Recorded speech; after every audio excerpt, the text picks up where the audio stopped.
Christmas is coming up, and if you want to thank your volunteers, I've got something that I've done in the past and do every year, but not a lot of people think of it like this. And I've shared it with a couple people. They've said, "Wow, Justin, I've never thought about this."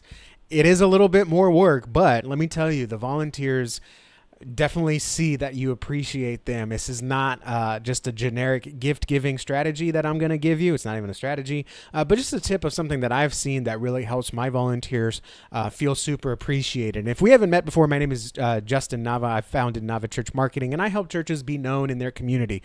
You've got a lot of people on your volunteer team that's helping your church run, function, and do outreach events. And every year, whether it's on their birthday or Christmas, you want to show thankfulness. And I'm going to show you I'm going to express my gratitude here by giving you a free gift. Go to NavaChurchWebsite.com. You can download our Ultimate Church website homepage where I will give you the same framework that we use when we build websites for our clients. That's my gift to you. But what I want to do here is I want to share some gift ideas with you, but what I do is a little bit different, and it does involve a little bit more work, but trust me when I tell you it's going to pay off and they're going to feel much better. I'm a terrible gift giver, by the way, and that's not a great way to introduce this topic, but that's why I rely on this system where I let the other person, the volunteer, tell me how they would prefer to be thanked or what kind of gifts they like. Sometimes you can go to their spouse, but it all comes down to their love language. If you are unfamiliar with the 5 love languages, I highly recommend that book. Maybe I'll put a link down below in the description. But basically, every person feels love or feels appreciation in different forms. For example, for me, it's quality time and physical touch. For my wife, it's surprise gifts and acts of service. Hopefully, you know what your spouse's love languages are as well. Well, what I found that is really appreciative and really shows how much I care, even though I can't always express it with my volunteers, is to learn their love language. Either just flat out ask them or ask their spouse or maybe family members. And then your appreciation gift, whether it's birthday again or just, hey, thanks for serving this year, should be based around that love language. Like I said, it involves a little bit more work, but it is worth it. So some quick ideas that I wrote down of things that I've either given or things that I would give if someone told me this. You do have to be a little bit more creative, stretch your creative brain, talk to their spouse a little bit. But based on the different gift ideas here, words of affirmation, obviously you don't want to give someone gift cards and give someone else a restaurant gift card and then you're just like, hey, good job, sport. But some public recognition would be nice. I would accompany it with a Starbucks gift card.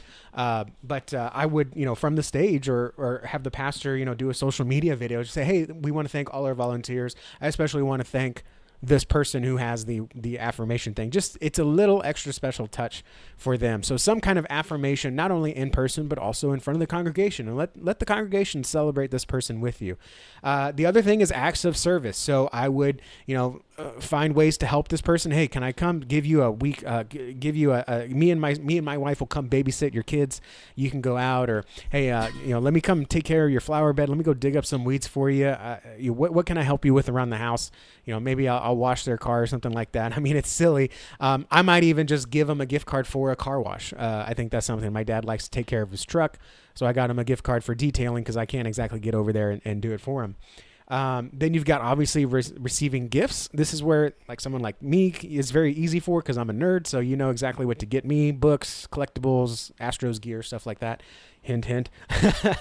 Just kidding. But obviously you can learn a little bit about them and give them some gifts. You could also do a gift for the ministry itself. But that's something you can do if everyone there just likes to receive gifts like that. Get a coffee maker for the tech booth. That's a bad example. You don't want a coffee maker in your tech booth. But put a coffee maker for the volunteer intake room, or put something special in the mom's room. I don't know. If it's just quality time together, offer to take them out to a movie or take them to Dave & Buster's. Obviously, this is a gift and it's going to take some time out, but take them out to lunch and say, hey, I'm going to take you somewhere. Don't take them to McDonald's. Don't even take them to Olive Garden. Take them to a nice local restaurant just to share your appreciation. Take their spouse if you have to take your spouse as well, and just spend some time with them. Invite them over for board night, something like that. So, and then physical touch. This is the hardest one, but what you can do is give them something that anchors your appreciation into something that's tactile. A nice blanket, just hey, this is just appreciate you. And every time they put that blanket on, they feel warm and comfy. It's a reminder that you gave it to them. You could give them a gift card to like the mall massage parlor. What are they? Those guys that stand out there with the chairs and they massage your shoulders and back for 30 minutes. Something like that just says, hey, I appreciate you. And then subconsciously for this kind of person, you're just making a note every Sunday morning. I'm going to shake their hands. I'm going to give them a nice Baptist side hug, or just say, hey, I appreciate you. Whatever that might be. So that's probably the toughest one. But those are just some ideas that I've done in the past. I've given for the acts of service. One of the guys is a big Xbox player, so I got him a special console charging station with his name engraved on it. The words of affirmation, obviously, we made sure we did a pulpit thank you. Hey, I want to give a special thank you to Steve. He shows up every morning at 7:30. He's here before the Phil is here to open the doors. And acts of service, obviously, hey, let's bring your kids, drop them off. You and your wife can go have a date night or something like that. So just some examples. It does require a little bit of work. It is a little bit tougher if you have a larger team, but most of my audience here is small churches. So just get to learn the spiritual gifts, the love languages, of what kind of gifts they would like. Spend a little extra time, show your appreciation. This is great to do on volunteer anniversaries. You should be writing that down. Hey, this is your 1 year anniversary of serving this church. We want to show our appreciation. Could be good for birthdays. And obviously with Christmas coming up, I'm recording this in October. It's a great way to, if you got a team of 5 or 6 and you've got a little bit of a budget to work with, a couple $100, this is a great way to actually like bring everyone together and share your appreciation and serve them in a unique way too. So appreciate you guys for watching this video. If you like this video and you want more tips, I'm trying to share a little bit more outside of just direct marketing advice. There's plenty of that stuff out there. Sharing a little bit more of my ministry experience. Like the video. Let me know you like content like this and subscribe because we'll have some more stuff. And I will see you all in the next video. God bless.